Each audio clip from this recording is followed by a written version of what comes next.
I am fearfully and wonderfully made. For 25 years, the National March for Life has been the nation's premier pro-life event. I am choosing life for my baby. Uniting hundreds of thousands of Canadians in Ottawa and around the nation who stand for life, while challenging our legislators to enact legal protection for Canada's most vulnerable.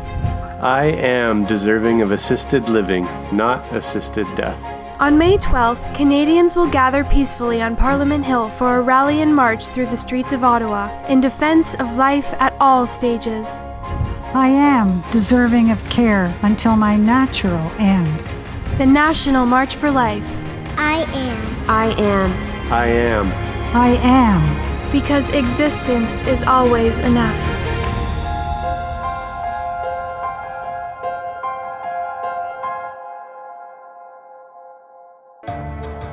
Everywhere, for the past 2 years, it seemed our lives were at a standstill. Everywhere, we were trying to protect lives in the face of a pandemic. But not everywhere. While we were studying or working from home, 300 preborn lives each day were ended by abortion in Canada. In fact, abortion, the killing of an innocent child in the womb, was considered an essential service during the pandemic. It's time to re-engage for the right to life. On Wednesday, May 11th, the day before the National March for Life, young people from everywhere will make a pilgrimage to St. Mary's Church in Ottawa for I Am the Pro-Life Generation, the National March for Life Youth Summit, with keynote speakers David Scotton, whose inspirational story of adoption will be told in the new motion picture, Lifemark. Is that your birth mom? She wants to meet. Really? I'll be sharing with you a story very personal to me that I hope will inspire you to keep up your work and to keep up your efforts. And Emily Albrecht, a speaker, writer, and coach with the Equal Rights Institute, whose talks about pro-life apologetics have been heard by thousands all over North America. So I'll be there teaching you about the single most persuasive pro-life argument, the argument that has changed more pro-choice minds than any other argument my team has ever seen. The afternoon will also feature dinner, praise and worship, and optional adoration and mass, followed by a candlelight procession to the vigil at the Human Rights Monument in downtown Ottawa. Register for just $20 at marchforlife.ca. It's time to re-engage. Together, we can make abortion unthinkable. Everywhere.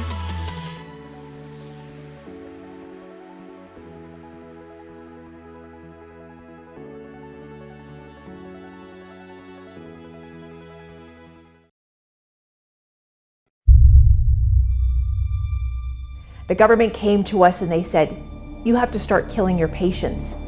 And we refused. So they all came against us.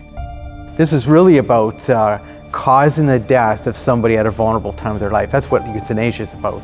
You know, taking advantage of the fact and abandoning them by killing them. Ultimately, as pro-lifers, we believe that all human beings are equal, so a preborn child matters as much as a born child. So we would never say that it's okay to kill an innocent human being after birth because of suffering, and so likewise, we shouldn't say it's okay to kill a preborn child because of suffering. Every beat of their heart is God saying, I love you, I love you, I love you. And the fact that we exist gives us our dignity, not for what we can do, what we have, or anything like that. It's the fact that we are alive. That is never what the hospice movement was set out to be. It was a place where you did not come to die. It was a place where you came to live to the fullest. So, that's the tragedy of what these laws do. You don't have to earn your value or earn legal protection. You should just receive that same respect. You should receive human rights because of who and what you are, which is a human being. And then as Christians, we have all of that dignity and because of our Creator. So many women have this veil over their hearts and their minds after they've had an abortion that they have committed the unforgivable sin. But that's completely a lie, and that's a false truth, that the devil wants them to believe. We've abandoned you to death. And on top of it, there's certain classes of people who obviously fall into that category far easier than others. And so we've created a situation of human inequality rather than human equality. We've taken away the dignity of a human person because we said it's okay to kill you. We have not surrendered, and we end up being part of, the greatest human rights movement of all time.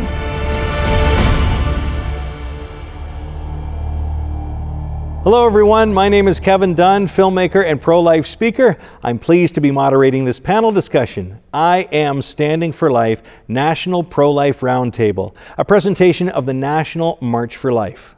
Before we introduce our panelists, we would like to thank our key sponsors for this evening, Niagara Region Right to Life, Campaign Life Coalition, and the Knights of Columbus. And speaking of the Knights, here's a special greeting from Ontario State Deputy Marcel Lemon. Hello, my name is Marcel Lemon, and I'm the State Deputy of the Knights of Columbus for the Province of Ontario. And I'm pleased to welcome you to the I Am Standing for Life National Roundtable Discussion.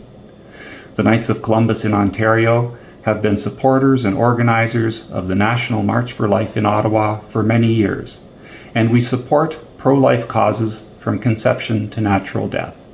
And so we're very pleased to be sponsoring this National Pro-Life Roundtable, and I wish you a fruitful and productive discussion.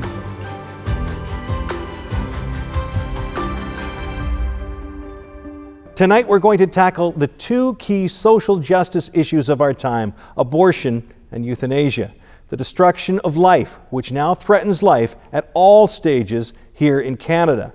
Before we bring on our panelists, here are some key things you need to know about both of these issues. Euthanasia was legalized in 2016 under Prime Minister Justin Trudeau. Since then, doctors have euthanized over 21,500 patients in Canada under the misleading euphemism, medical aid in dying. In just a few short years already, some of the scant safeguards have been dropped. Now anyone with a grievous and irremediable medical condition is eligible to be euthanized regardless of whether they're dying or not. If their death is reasonably foreseeable, they can be killed the very day they make such a request, even though one's will to live fluctuates significantly over short time spans. Otherwise, a patient need only wait 3 months before the state will take their life. Our medical professionals and institutions, including the Delta Hospice Society in British Columbia, are being increasingly pressured to participate in euthanasia. There is very little conscience protection nor protection for patients who want reassurance that even at their most vulnerable, they won't have to worry about being pressured into making this request. Even funeral homes are getting in on the game and offering to kill people on their premises. Abortion was decriminalized in Canada in 1969 under Prime Minister Pierre Elliott Trudeau. It was originally permitted for the life and health of the mother, which was broadly interpreted. In 1988, the Supreme Court struck down the law on abortion, considering it unconstitutional due to unequal access to the procedure. They tasked Parliament with creating a new law, but the attempt at one, Bill C-43, satisfied neither the pro-abortion lobby nor the pro-life movement. It failed in a tie vote in the Senate. Since then, we have been without any legal protection for the preborn in Canada. That means that a woman can have an abortion at any time during pregnancy for any reason whatsoever, even for something as trivial as the baby's sex or a cleft palate. She can have as many abortions as she wants, and they'll all be taxpayer funded. There is no democratic country in the world as unrestricted as Canada when it comes to abortion. Since 1969, over 4 million innocent human beings have been killed in our nation. Every year, 100,000 more lives are added to the total. That's almost 300 lives every day. The pro-life movement's ability to oppose this genocide is also being impeded. The majority of provinces now have bubble zones in which any form of pro-life protest is banned. The federal government's latest threat is to strip crisis pregnancy centers and other pro-life charities of their charitable status. They wish to make it easier for women to choose to kill their babies and harder for them to choose life. As our country continues to spiral out of control on these fundamental life issues, we have a number of champions who, day in and day out, proclaim life as something to be cherished, protected, and defended. Our panel today: Sister Antoniana Maria, Sisters of Life; Alex Schattenberg, International Chair of the Euthanasia Prevention Coalition; Josie Ludke, Co-Youth Coordinator, Campaign Life Coalition; and joining us from Delta, British Columbia, Angelina Ireland, President of the Delta Hospice Society. So let's dive in with our panelists and discuss our first topic tonight, which is My Body, My Choice. We'll start at the other end of the spectrum, which is, of course, euthanasia. Alex, we'll maybe start with you, Executive Chair of the Euthanasia Prevention Coalition. You must deal with this argument every day. What is your response? Well, actually, people consider euthanasia an issue of freedom, choice, autonomy, right? My body, my choice. I can do what I want. Don't stand in my way. And it's you know, legally speaking, philosophically speaking, it's a lie. It's like I say, the flag that's waved by the pro-euthanasia people. And the reason is quite simple. In the case of euthanasia or even assisted suicide, it's someone else who's actually doing the act. So someone might request it, and there's lots of reasons people might be so emotionally down or psychologically down that they might request an end to their life. But what they're actually doing is the law is giving the right to the physician or nurse practitioner to go ahead and cause your death. So when someone else lethally injects you, I don't know how the my body, my choice philosophically fits, other than it's a good, how would you say, banner to wave to make people feel comfortable with the idea. This is really about causing the death of somebody at a vulnerable time of their life. That's what euthanasia is about. You know, taking advantage of the fact and abandoning them by killing them. Angelina, you've stayed the course on everything that you stand for at the Delta Hospice Society, and you must deal with this my body, my choice argument all the time. Why are you not allowing this in your hospice setting? What is your response? You know, we're just fighting for the right to exist. You know, we are fighting for authentic palliative care in Canada, which is a national treasure and a gift to humanity. So I am just asking for the right to exist, to live in peace, to be able to have sanctuary in our last days. You know, I came to this whole fight as a cancer patient myself. Thanks be to God, I now am well, but I am just asking for the right to exist and the right to have peace, and for those of my colleagues in their last days. And do your clients, do your patients at the hospice, do they feel the same way? You know, or is this just a single person's fight? Well, you know, when we had our hospice, before it was taken from us, you know, the vast majority of people want access to authentic palliative care in this country. There's just a minority who, you know, honestly want to be euthanized and want to be executed. So no, it's a small minority which is trying to take over what the majority actually want to experience in their final days. Alex, do you want to comment on that? Well, I'd like to put it in perspective of a recent story. We had a woman contact us, and what happened is that she has cancer, she's become blind, she's got very bad arthritis, and she was approved for euthanasia. So she's been approved, and so she said that Dying with Dignity people, they were wanting to carry out this death because she was approved, and with her cancer they said, oh, you can have it immediately, you don't have to wait, there's no need for a waiting period. And she's felt that, oh, maybe she was being pushed towards, being killed rather than it being her choice at all. But I'll go one step further. She ended up talking to somebody who actually is a supporter of our group, who told her, well, you got to contact us. So she contacted us, and after speaking to her, what were her real issues? Well, because she's blind and she has really bad arthritis, etc., she can't go out shopping anymore. She can't wash her clothes anymore. She can't do these basic things in life anymore. And therefore, what it was coming down to is she's saying, well, I want to live, I just can't live this way. You see? So they say, oh, it's about my body, my choice. No, it's about it abandoning people to death who need someone who is willing to help them, who's willing to care for them. Because it's not easy when you have these, I can totally understand she's not going through an easy situation. Nonetheless, what she actually needs is people to support her so she can die naturally without having to worry about these basic needs in life, which she can't fulfill at this point herself. You mentioned something there, which was, I hear a lot, is like, you said people who are in your side. Is it an us and them issue? Is it an us and them? Well, not really, no, but philosophically there's a bit of that. The funny thing is as in the case of this lady, when I'm talking to her, she recognizes that her life is of value, that she values her life. And she also recognized that the Dying with Dignity people were pushing for what? Her death. She thought that, oh, now that she's been approved for euthanasia, they would help her live until she died, but they weren't interested in that. Now, they would call her up and she'd be talking to them about helping her with stuff, and they're like, what are you talking about? That's not what we do. We schedule your death. That's what we do. We're going to schedule your freedom. Well, it's not about freedom. This wasn't about freedom. She needed help with basic things.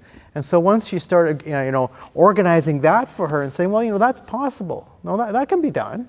These things, no, and then she's saying, well, that's great because, I feel I have things left to do. She is terminally ill. She will die. All that is true. But killing her, is that the answer? No, she needed proper care and support. That's what she needed. I suppose the beginning of this whole my body, my choice argument, rationale, started with Roe v. Wade, started with the striking down of our law here in Canada in 1969. Josie, how do you respond to the my body, my choice argument, if you will, when it comes to the other end of life or the beginning of life, abortion? Well, first of all, it's really important to establish scientifically there are two bodies at play here. There's the body of the mother, of course, but there's also the body of the preborn child, because that mother does not have 2 heads and 4 arms and 4 legs. There is a separate body whose rights must be taken into consideration. So I do want to acknowledge that the mother has a right to bodily autonomy, but does that right take precedence over all other rights? And the answer is no. And I can give an example. There was a drug called thalidomide that was once used to relieve morning sickness, but it would deform the child such that they wouldn't properly develop arms and legs, so they stopped using it. So does a woman have the right to take thalidomide knowing that it could deform her child?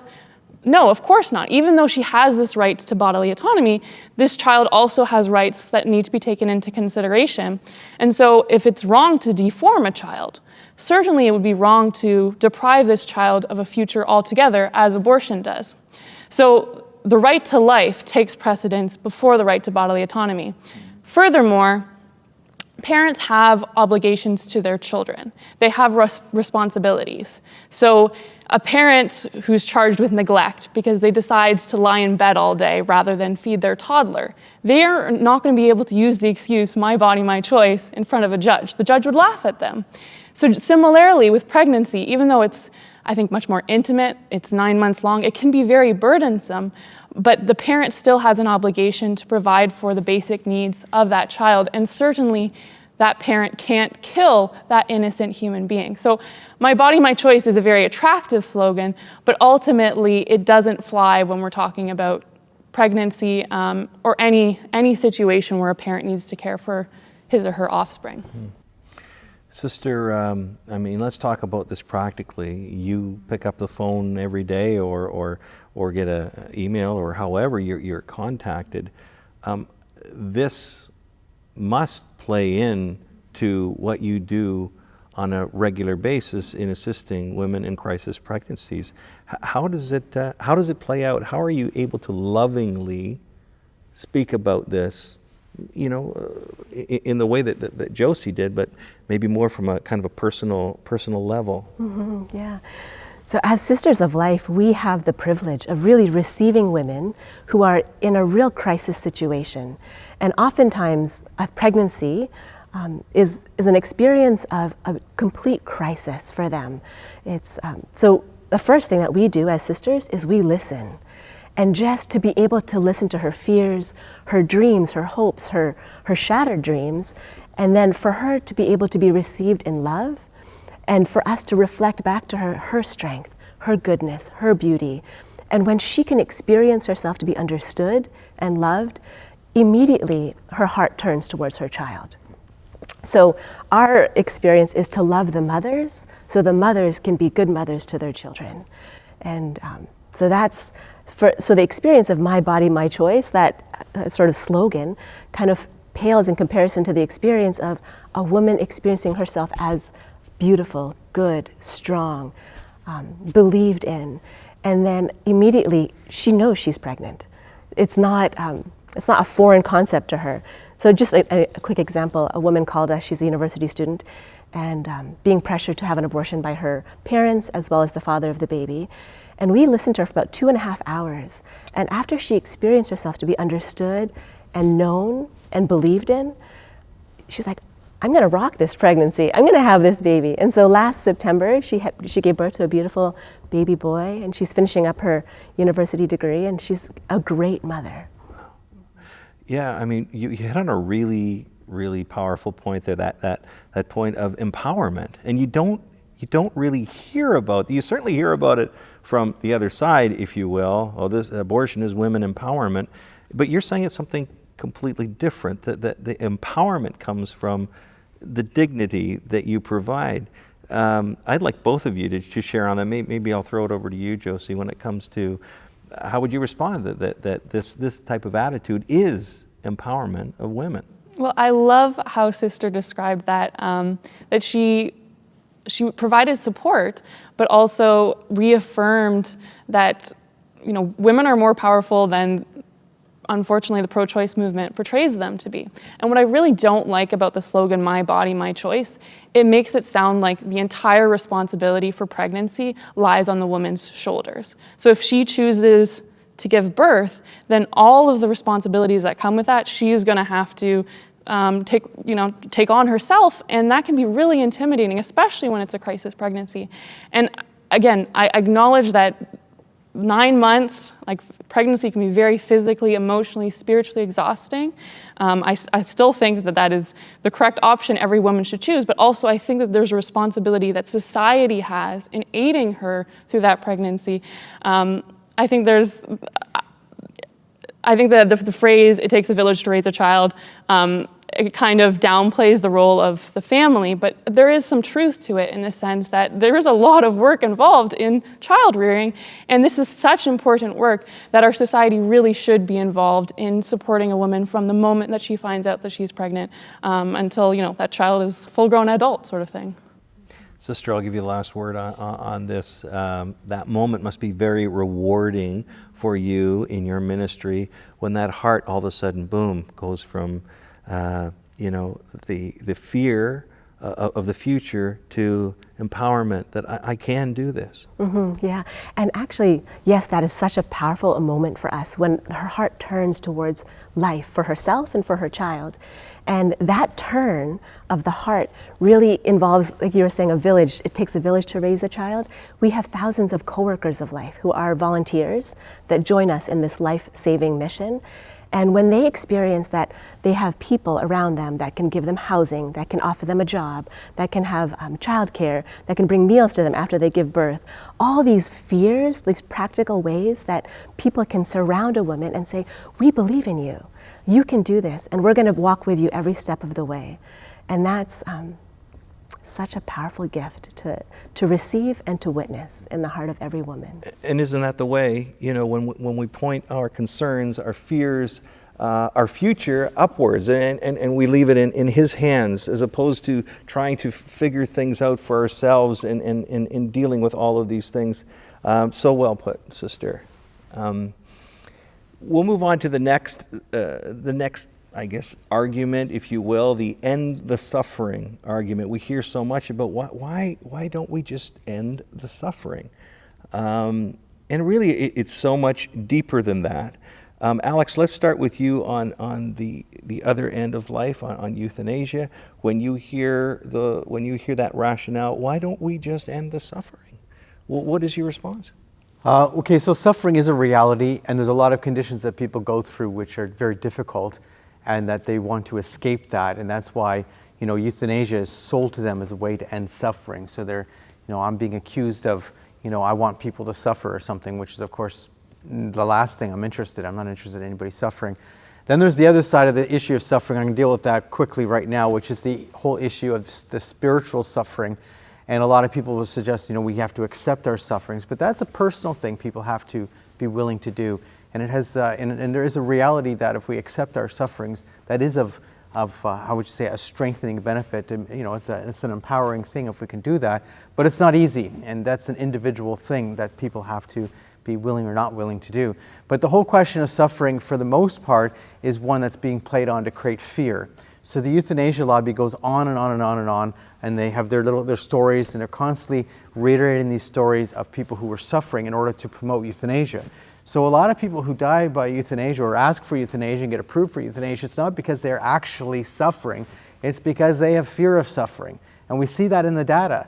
So what's happening, like for instance in the Oregon data, because we can look at the state of Oregon, which has had assisted suicide for a very long time, the whole issue of suffering is like way down on the list why people have actually asked for assisted suicide, but their fear of future suffering is very high. So they've been made to fear what might happen rather than what's actually going on.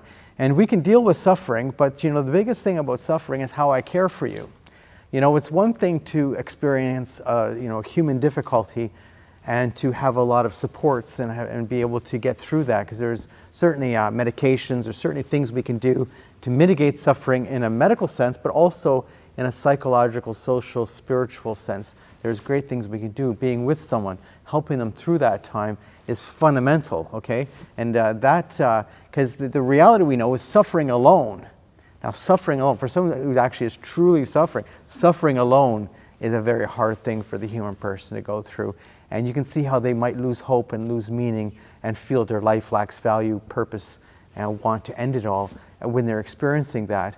But when we have interconnectedness and we actually care for the person, we help them with their meaning and their purpose, then they want to live until they finally die because they feel there's always one more thing left to do, and they can live through that. And isn't that the true meaning of compassion? Walking with, journeying with. I'm sure, Angelina, you've dealt with this rationale time and time again as the pro-death lobby has tried to infiltrate what's going on with the Delta Hospice Society and the suffering. Why are you against ending the suffering? What's your response?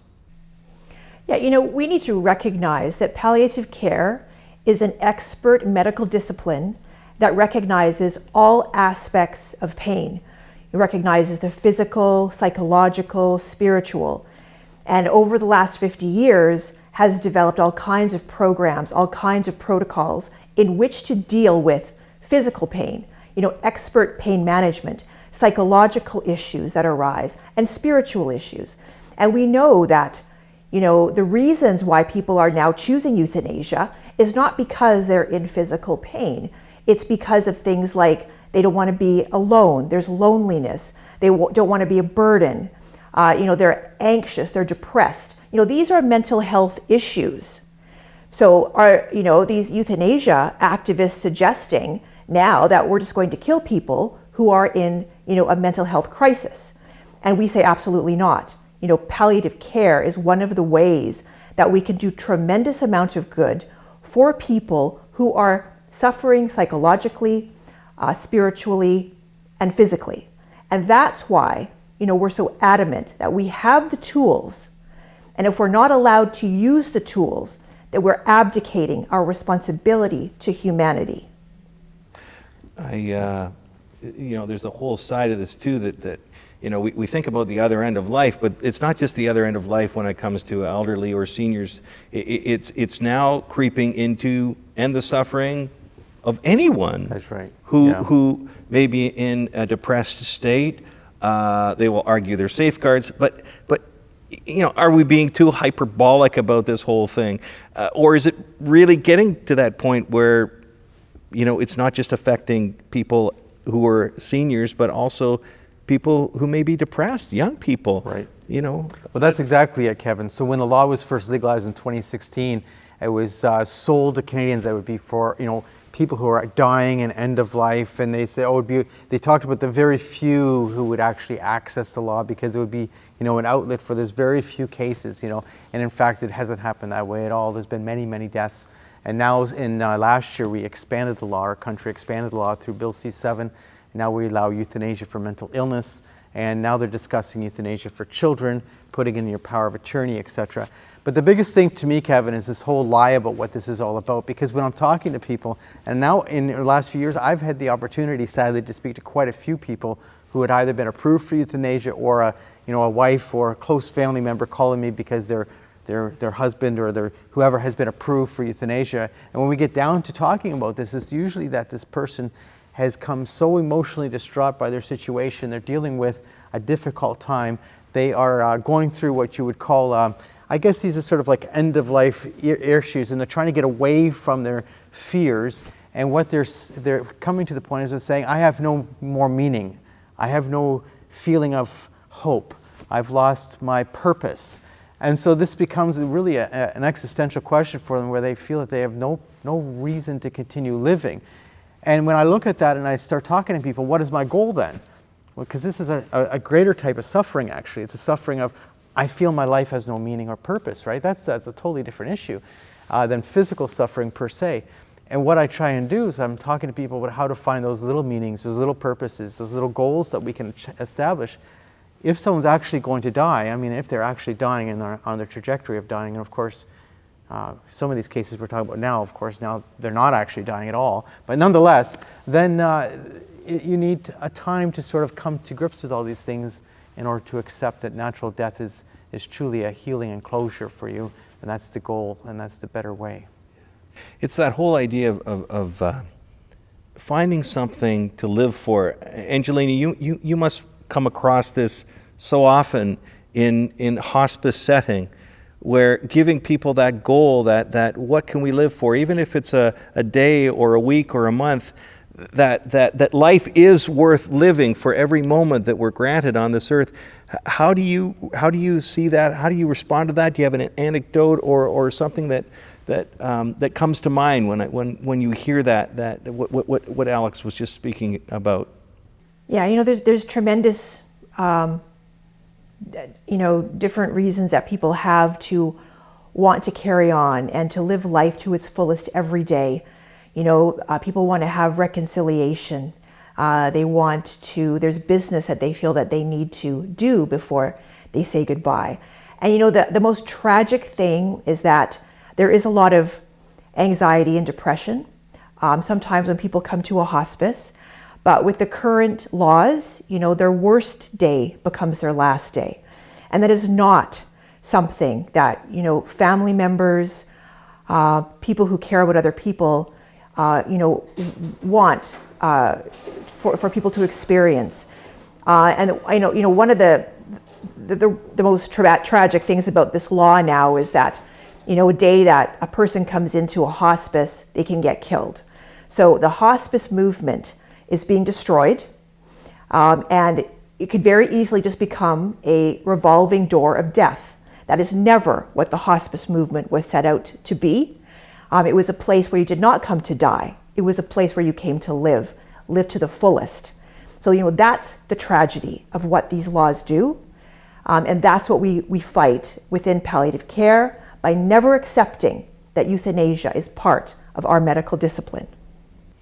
We think about suffering as pain, but there is so many different kinds of suffering. There's the emotional, psychological, and I think, moving to the subject of abortion and the killing of innocent life in the womb, women who are experiencing an unplanned pregnancy, we have to be very concerned about all of the suffering involved. So when we say end the suffering, how does it come across to you, and how do you respond in a sincere and apologetic tone when it comes to, say, somebody in a crisis pregnancy who says, I just want to end my suffering. I just want to end it. I want to get on with my life. Josie.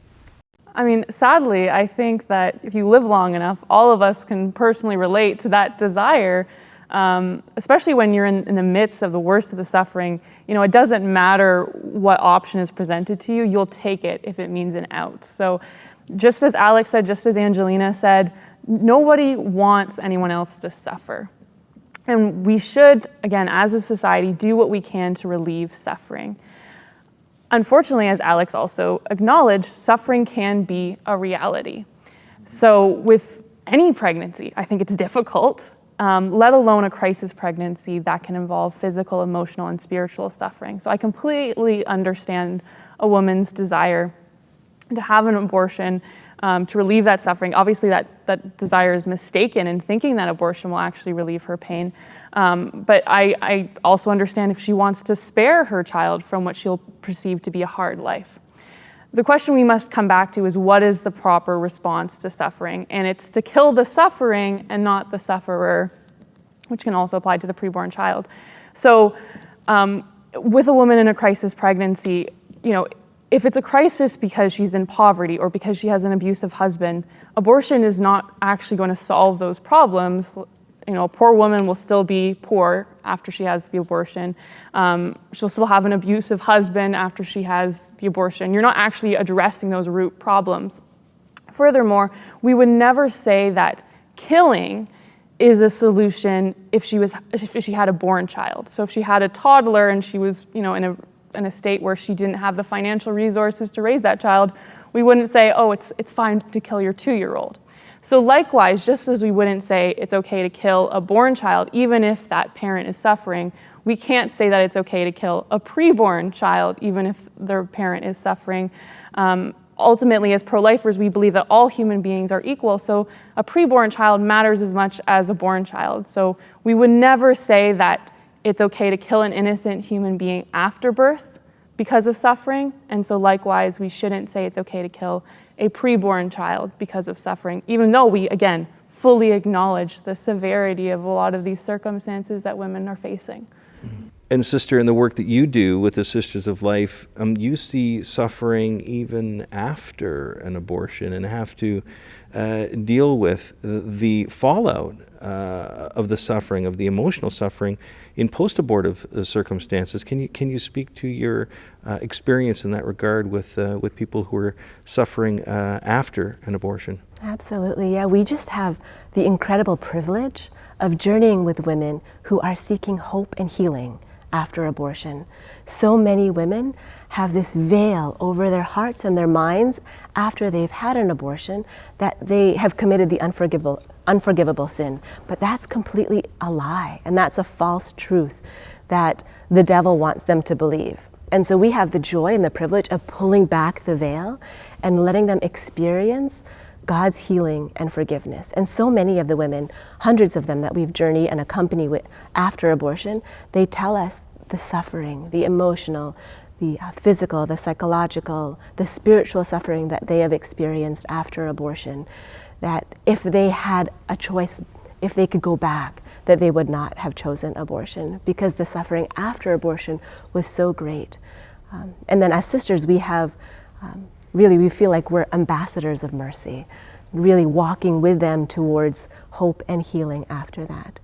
But just going back to when a woman is pregnant and feeling the suffering and the fear of a child, an unexpected pregnancy, I think the greatest suffering is that in the heart of her, in the depths of her heart, she feels so alone. And just going back to what Alex was saying, and that really the response to this kind of suffering, the suffering of feeling so alone and feeling rejected, whether it's from her parents or the father of the baby or her friends, is love. That is the response, is love. And no matter how much suffering a person is going through, if they have love, they can do anything. And when you go through the suffering with people who love you, you will become richer, more compassionate to others. Your life has more meaning and more purpose because you didn't get rid of suffering, you passed through it and you become more human, you know, and the greatness of your love really shines and radiates to the world. I've heard people say, okay, we have 4 able-bodied people up here, healthy people speaking, and what we're speaking about are really, really difficult circumstances on either end of life. Yet you, with the Sisters of Life and the sisters who work with you, and your volunteer of thousands of your network of volunteers across the country, you journey with these people, not just at the time of their crisis, but sometimes days, months, weeks, years after. Can you speak to that? Yeah. Because I think that's something that we don't hear enough about. They say, oh, you just care about the baby, you just care about the person at that moment, and you don't care about it after. Is that the case? Not at all. Yeah, when a woman calls us, she becomes part of our family. And with family, you're with each other for the rest of your life. And so every year we have parties, Christmas parties, birthday parties, Mother's Day parties for women whose children are now 15, 16, 17 years old. And they, when you become part of our family, you're family for life. And so we're with them every step of the way. Alex, you must, and Angelina, as far as euthanasia and in a hospice setting, you must experience that too, that these relationships, that moving through the suffering, as Sister was talking about, really becomes pivotal in that whole dignity question, the dignity of the person. Yeah, and when I look at this, I really think of the term abandonment really coming home, because when we're talking about killing somebody, and that's what it is, really what we're doing is we're abandoning them to death. We're not caring for them at all. And they're being sold this concept of, oh, well, this is our cultural care, like this, it's a caring thing to kill someone, which is really turning things upside down. True care is really to be with someone, to help them through their time. And the Delta Hospice Society is a prime example. They were doing that and not willing to kill. And because they weren't willing to kill, the government and euthanasia lobby went after them. And this is the reality. It was all and really what we were doing is we're trying to provide options. We're trying to help people. We're trying to make sure people have a feeling that life is worth living until the natural end. And in the end, the other side really, they say they're about freedom, and really it's about abandonment to death. That's what it's about, abandonment. Angelina? Yeah, I agree. There is, to be able to walk with others during their most difficult times is truly who we are, who we should aspire to be as human beings. It is really far easier to just abdicate that responsibility completely and think that you're being a good person.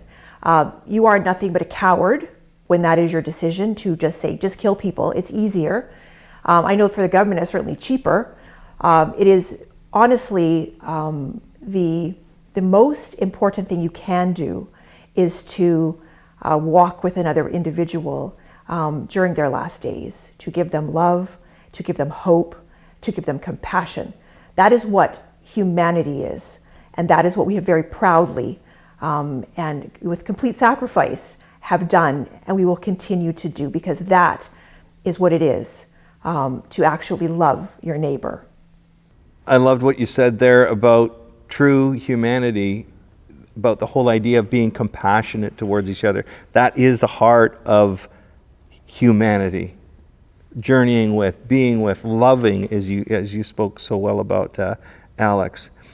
And when we look at the theme for this year's March for Life, the reason why we're here doing this program today is anticipation of the March for Life, the National March for Life. And the theme this year is I Am, which speaks volumes in so many different settings, but of course has its heart in the great I Am, the one who gave us the dignity, who shared his dignity with us as humans.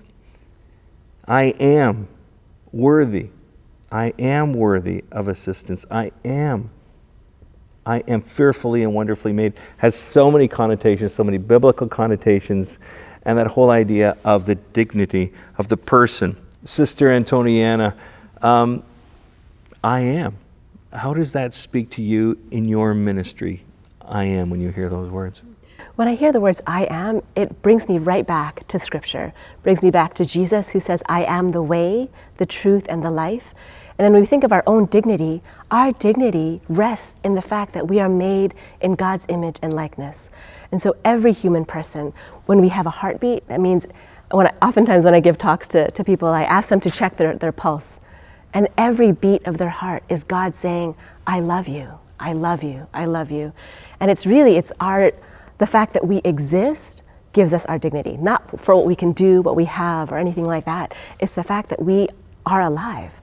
That gives us the sacredness of our life. Yeah, Josie, when we were speaking about this whole subject of I am today, you said it was kind of the contradiction was the I do mentality. It's about what I can do. It's not about who I am. Can you speak more to that? Certainly. So I think a lot of abortion advocates, they root this concept of personhood and legal rights in our capabilities, and you have to be able to do certain things to qualify for personhood and to qualify for legal protection. And the pro-life philosophy is completely opposite of that. So we have a speaker at this year's Youth Summit, Emily Albrecht from the Equal Rights Institute, and their main mission is to popularize the equal rights argument. And essentially they ask, are we all equal? So looking at all the panelists here, we differ in age, we differ in sex, in race. We certainly will differ in abilities. And that's, I think, true of anyone, anywhere you look at on the streets, you'll see people from all sorts of different backgrounds, all sorts of different skills and levels of ability. Nonetheless, most of us believe that we're all equal, all equally deserving of human rights. So the follow-up question is why? Why are we all equal, especially when we're all so different? Presumably there's some quality that we all share in common, that we all hold equally to justify this belief in human equality. And that quality is our humanity. Our humanness is categorical. You can't be 50% human or 75% human. If you are a human being, you're as human as everyone else. So that really is the source of human equality. It's the source of our value. So it's not to say that these abilities that we have to communicate, to reason, consciousness, all of these traits that pro-choice philosophers will mention, of course those are valuable, but they're not the source of our value. Because we're human beings, we can do all of these lovely things. But because of that humanity, it's connected, biblically to the idea that we're made in the image and likeness of God, of course.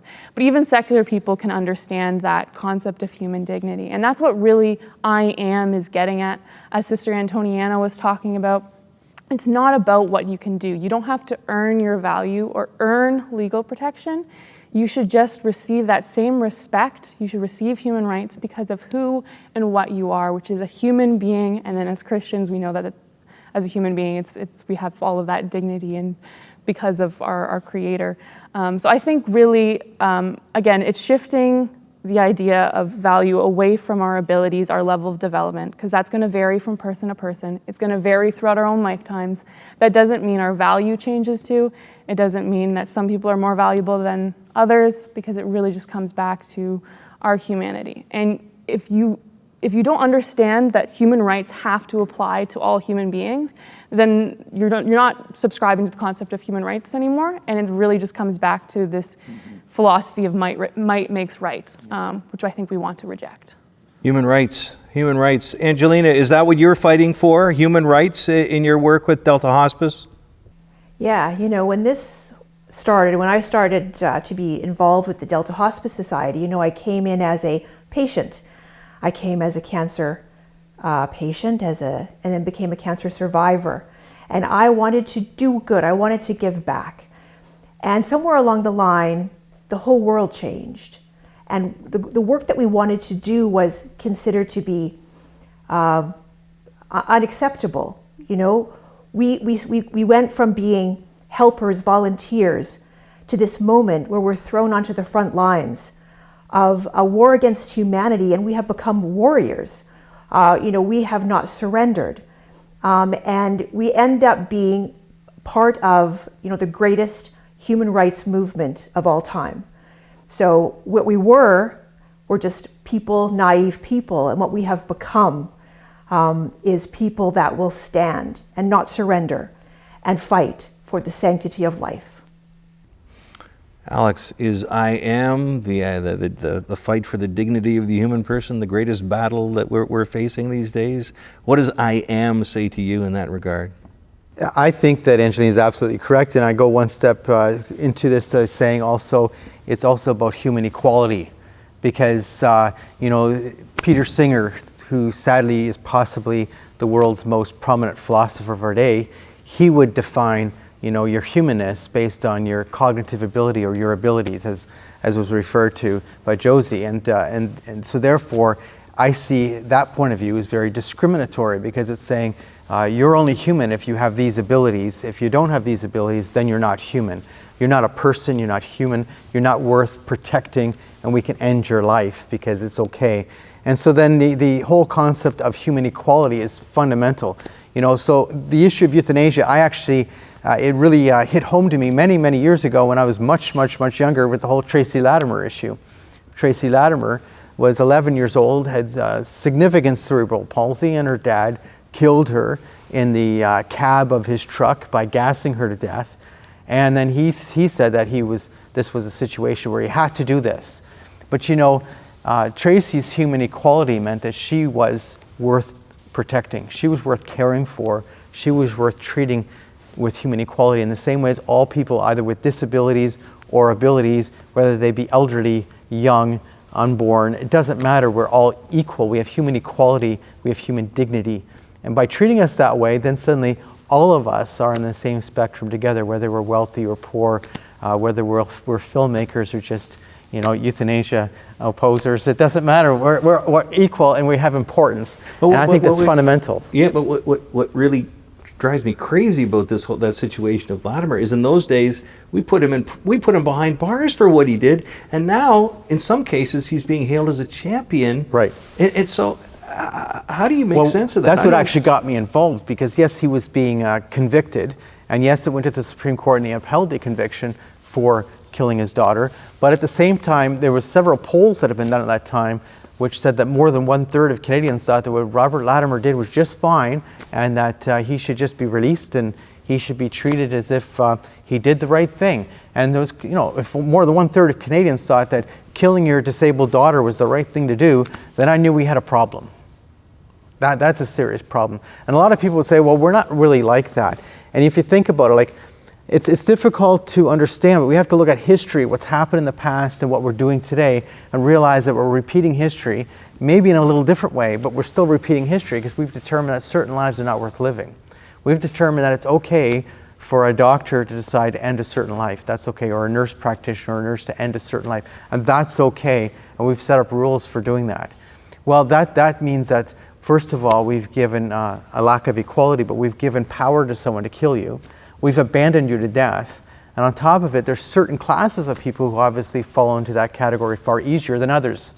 And so we've created a situation of human inequality rather than human equality. We've taken away the dignity of a human person because we said it's okay to kill you.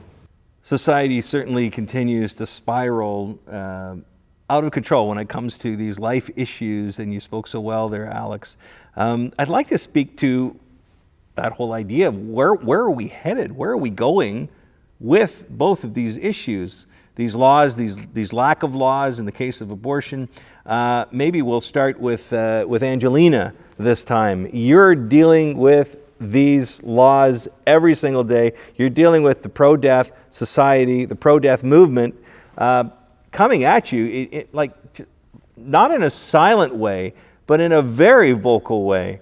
What do you see for the future, and what needs to be done with regards to protecting the lives of the vulnerable? I think that we can see the writing on the wall in terms of, this political movement called medical assistance in dying, euthanasia, which is what it is. The writing on the wall is that there is a coercive makeover happening of what we have known to be called palliative care. They're trying to push euthanasia into, some very sacred spaces here. And, will they be successful? By all indications, it seems to me that they will. What people need to understand is that euthanasia has no place in palliative care. In fact, it's the antithesis of what this 50-year medical discipline has always tried to do. So, what I say is that we have to recognize that they're going to be trying to push euthanasia into every hospice and palliative care facility in this country. In British Columbia alone, there's maybe a handful of places left that will not kill their patients. This is a contagion that will continue to drift across this entire country. The Delta Hospice Society has refused to surrender, and we stand every day and we speak about the importance of protecting palliative care. What we're going to need to do is we're going to need to provide hospice sanctuary to the people in this country. And we want to be a pioneer in terms of, seeing that go forward. It's going to have to be done privately, I also suspect, through private organizations like the Delta Hospice Society, setting up facilities across this country, partnering with people in communities to provide places, safe places for the dying that will not be subjected to euthanasia, that will not be pressured, the most sick and vulnerable, to kill themselves or to be killed, honestly. And that is going to be a tremendous endeavor. But people need to understand that is the future, and that is what we're going to have to do. We're prepared to be leaders in that regard. Well, we will show you what it looks like to build a hospice by yourself, to fundraise, to protect the most vulnerable among us. But hospice sanctuary is the movement that needs to be created in this country. And so that's what we talk about every day now. Forget about the government, forget about government money. We're never going to get government money to do that. So it's going to have to be ordinary people, populist grassroots movement for hospice sanctuary across Canada. Alex, what Angelina's speaking about here, you've been ringing the alarm bells for many, many years now about finding sanctuary for people who want to live to their natural end. Is what's happening in BC something we should be concerned about right across the country? Absolutely, because I'll give you an example. We got a call from a woman whose husband was asking for euthanasia, and she was shocked that her husband, who had a faith values, and she just couldn't understand where this was coming from. Why was her husband asking for euthanasia? And then so we discussed it, and how do you empower someone and help someone? Becomes my question. How do I help them? What do I say? Because is there like a silver bullet that will suddenly change her husband's mind? And of course, my point of view was explaining to her, well, she has a relationship with her husband. She is close to her husband. She has to then be with him in order to bring him from where he's at right now to the final point where he says, no, actually, I'd like to live until I die naturally. And these are the kind of things you're doing. You're working with people. And as Angelina's talking about, there has to be people right across Canada committed to the concept of hospice sanctuary, because that's not going to be paid for by the government.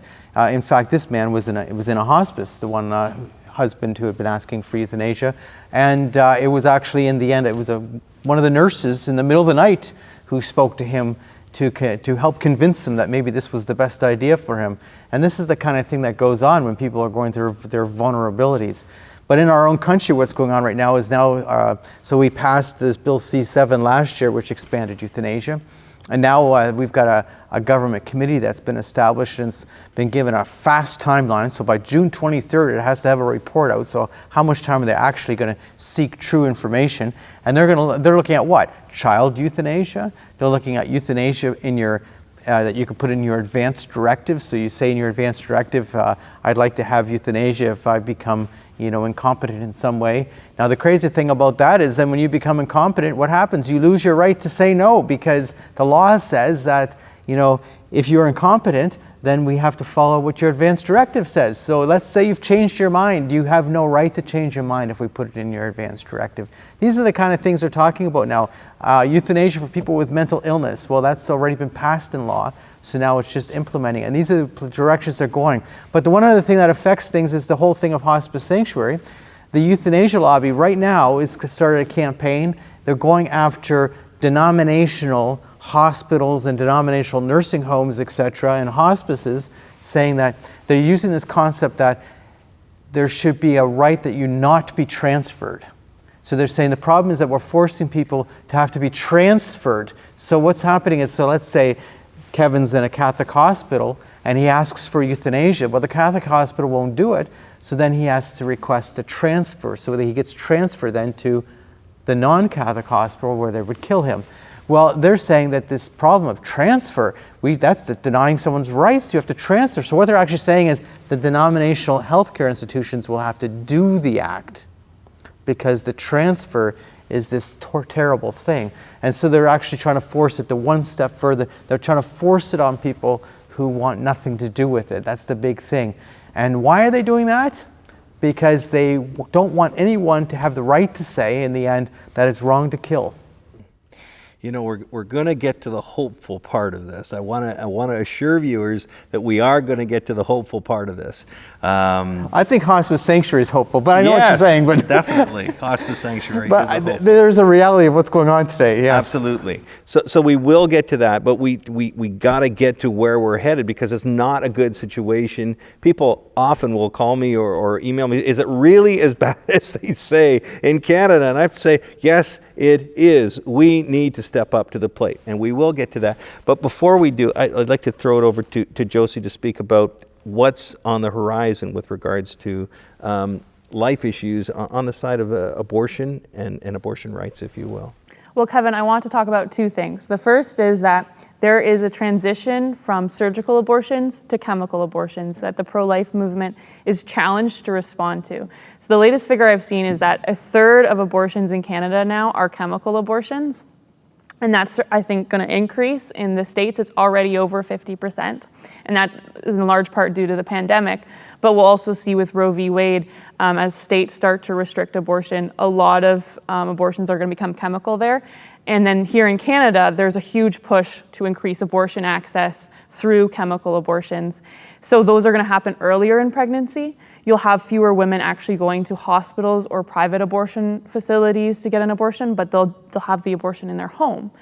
The converse of that is that we can offer the abortion pill reversal process. So if a woman takes the first pill before she takes the second, there is still a chance of being able to save that child's life. So I think the pro-life movement really needs to try to get there at that last moment and intervene on behalf of that child's life.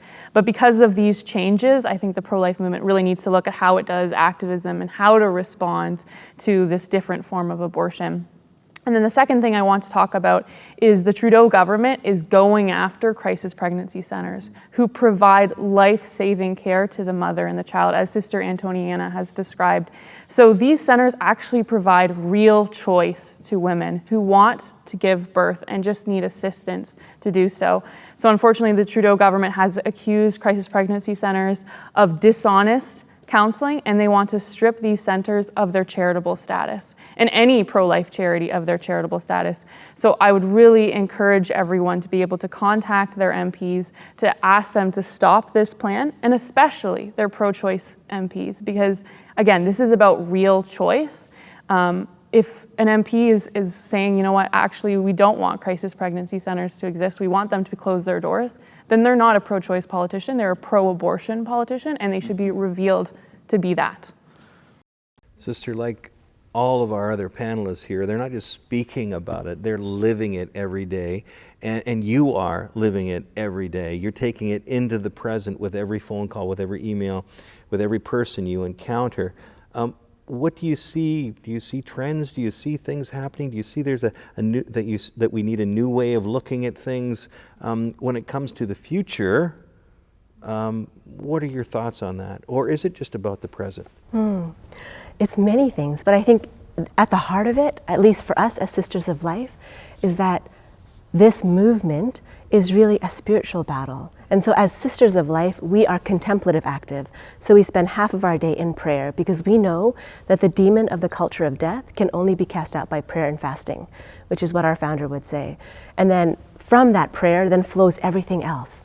And recognizing that every human person desires so much to live, to give life, to thrive, to be happy. And how do they do that? They need to be surrounded by a community of love and support. And so thinking about crisis pregnancy centers, as you were saying, that the government is thinking about revoking their charitable status, that's literally like a death sentence for so many, because the crisis pregnancy centers and the resources that we offer to women really open up a horizon that say, you are not alone. You can do this. We believe in you. You can give life both to yourself and to your child. And yeah, it's so important. And I think the hope that we have is that life will always triumph in the end, and that the Lord is the Lord of life, so that no matter how dark the future looks, and it's pretty dark as we're talking about it, that in the end, the victory has been won. And so we stake our hope in that Jesus is the way, the truth, and the life. And that's what we can proclaim to all those who come to us for support and who are in distress. And what a perfect segue into our final segment, which is about hope. You know, the good book says we should always be prepared. We should always be ready to give a reason for our hope. And I'm wondering what our panelists have to say. What is your reason for hope? Perhaps we'll start with you, Alex. Well, actually, I think the Delta Hospice Society has shown us why we should have hope. We have to stand strong, and we have to continue. So the fact of it is that silence is not an option for us in this culture, and it's not all bad. It looks all bad, well, because obviously politically things seem to have come together in a bad sort of mess right now. But nonetheless, we can continue. You mentioned about crisis pregnancy centers, and the government wants to take away their charitable numbers. Well, there's no reason for those crisis pregnancy centers to stop their work because they're not going to have a charitable number. It's going to be a challenge to them, but they need to continue. They need to believe that what they're doing is right. In our work, we're dealing with people all the time, so there's also that one-on-one hope. You know, every time there's someone who you're helping out, you're making a difference. So I may not be able to change, as I say, the world, but I can help someone's life. I can make a difference in somebody's life, and that transfers to a whole cultural paradigm. But I recognize that we ourselves have to change. And I look at myself and I realize, okay, well, but we all have to change, though. We all have to change. We have to recognize that we have to become the cultural undoing. We have to be the example of why the culture needs to change. And so, you're not selling just life. You're actually selling the reason for life. We believe for a reason. And I always talk about this whole issue of life as having meaning. Meaning, purpose. We have direction. There's a purpose for it. I'm caring for somebody because they're a human being. They have meaning. That's why I do it. There's no other reason. It's not about Alex. If it were about Alex, this would have been done many years ago. I would have, closed up shop and said goodbye. We did our thing and it's over. But it wasn't about Alex. So the other thing is working with others, and helping others do the same thing. They have to recognize more and more the importance of the other in whatever way we can. And the reason for that is, of course, that is so culturally, how would you say, it's the opposite of where the culture is. The culture is about me, and I'm not saying Alex. The culture is all about me. It's about self-centeredness. That's where the culture is. And you want to be countercultural, is what we're saying. We want to change things. We want it to be a culture of life. But then we have to flip it upside down and be a culture of life. And that's a challenge. And it's pain involved in that. And Angelina knows that. And we all know that because we've seen the fact that to stand up is not easy and to do that, yes. Yeah, and we'll throw it to you then, Angelina, because you have been doing this every day, putting others first. I'm sure this is not something you ever dreamed that you would be doing. What is the reason for your hope? 2 years ago, this started for us. Our little society, we had 400 members. The government came to us and they said, you have to start killing your patients. And we refused. So they all came against us. The mayor, the provincial government, both of the MLAs in our area where we live, the federal government. They took our hospice from us. They literally expropriated $9 million because we refused to kill our patients. A national lobby came against us, Dying with Dignity Canada. Local activists came against us. I was personally doxxed. I have been and continue to be. But you know what? Pro-Life Nation rose. It came to our defense. We now have 14,000 members in our society. We are now a national organization. It doesn't matter what they say or what they do, because we know that God is with us and we will continue. We have great plans. I sit here today in this little office. It's, I don't even think it's probably 200 square feet. That's because they stole a 7,500 square foot building from us. But I can tell you with all honesty, I sit here today with more hope and more joy and more love in my heart than I ever have, because no one will stop us. We are relentless when it comes to fighting for the sanctity of life. We have seen what the people in this nation will do, how they will rise, and they will come to not only our defense, but for the defense of life. So I want to give everybody the truth when I tell you from the bottom of my heart, I have more hope now that we will change the world than I did 2 years ago. So thank you very much for having me here today. It's been a blessing, and that hope is instilled in the work that you do at Campaign Life Coalition. Josie, what is the reason for your hope in the mess that is Canada right now? My answer is going to be very predictable, but it's Jesus Christ. To provide an example, I think a lot of pro-lifers are really encouraged by the possibility of overturning Roe v. Wade south of the border come June.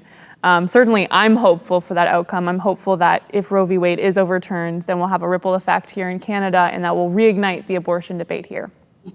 But I also have to be realistic. And if Roe v. Wade isn't overturned, our work is the same. We have to continue regardless. We can't place our hope in man. I think the day that abortion was decriminalized in 1969 here in Canada is often referred to as the Day of Infamy.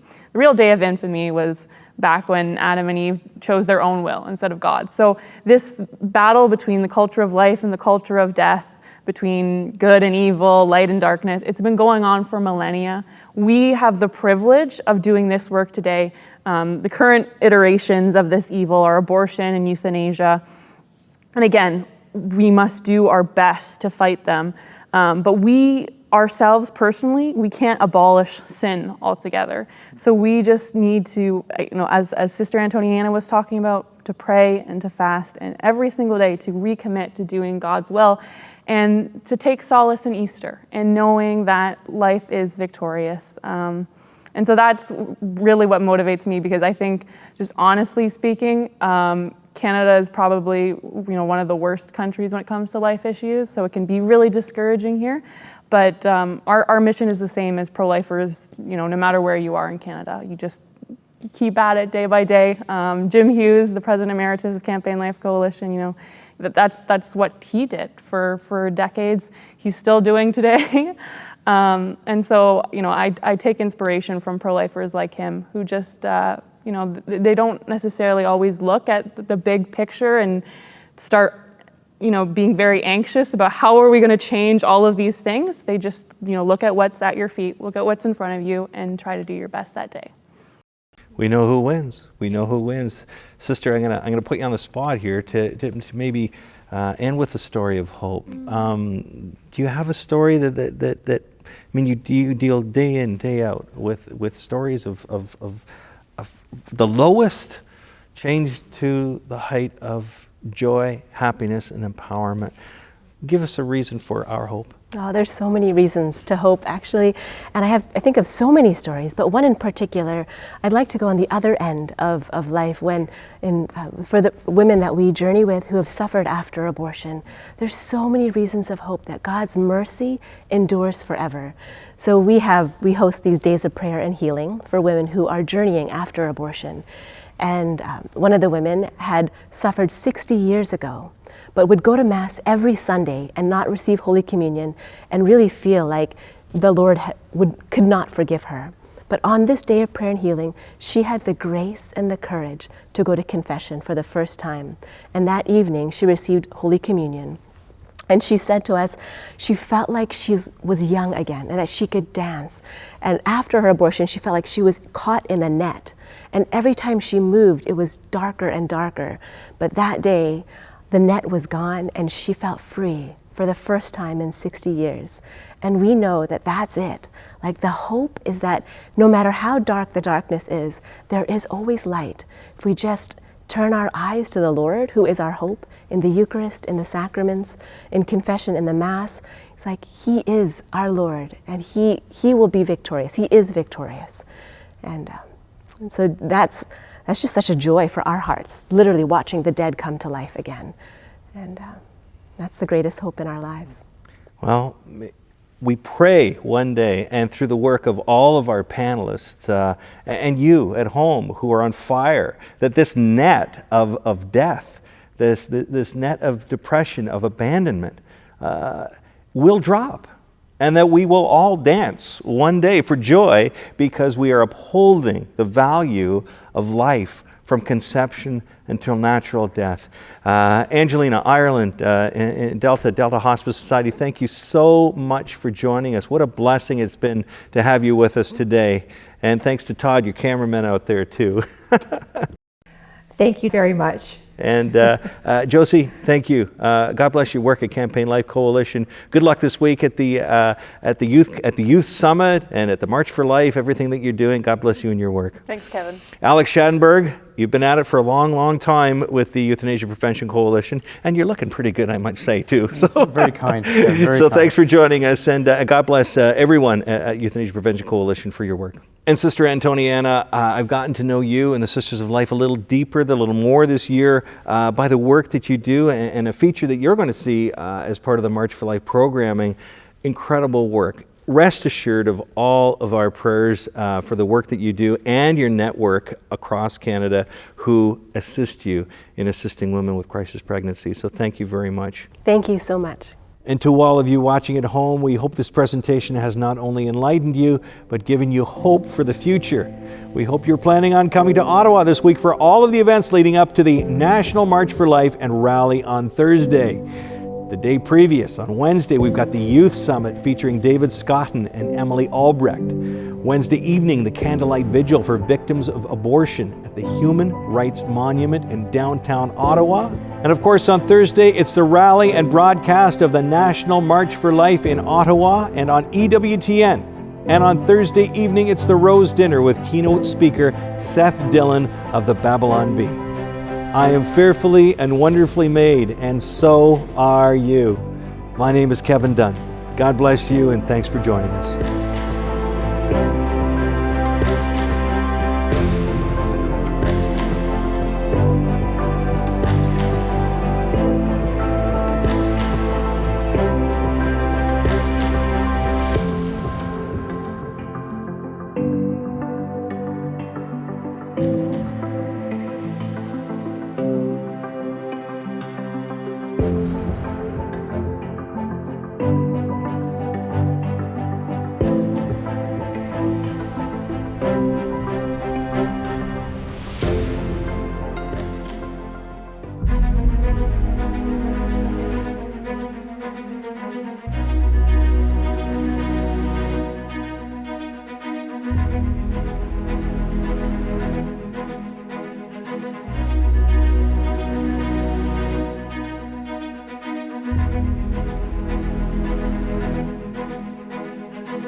I am fearfully and wonderfully made.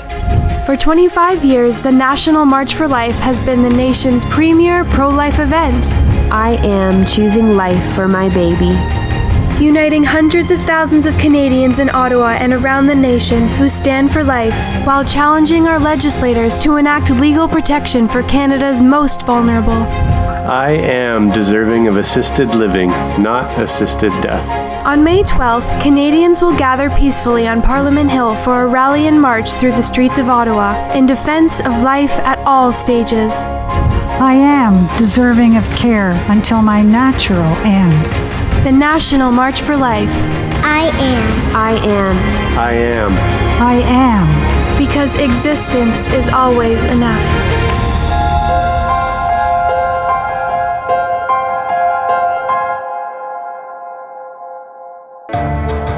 Everywhere, for the past 2 years, it seemed our lives were at a standstill. Everywhere, we were trying to protect lives in the face of a pandemic. But not everywhere. While we were studying or working from home, 300 preborn lives each day were ended by abortion in Canada. In fact, abortion, the killing of an innocent child in the womb, was considered an essential service during the pandemic.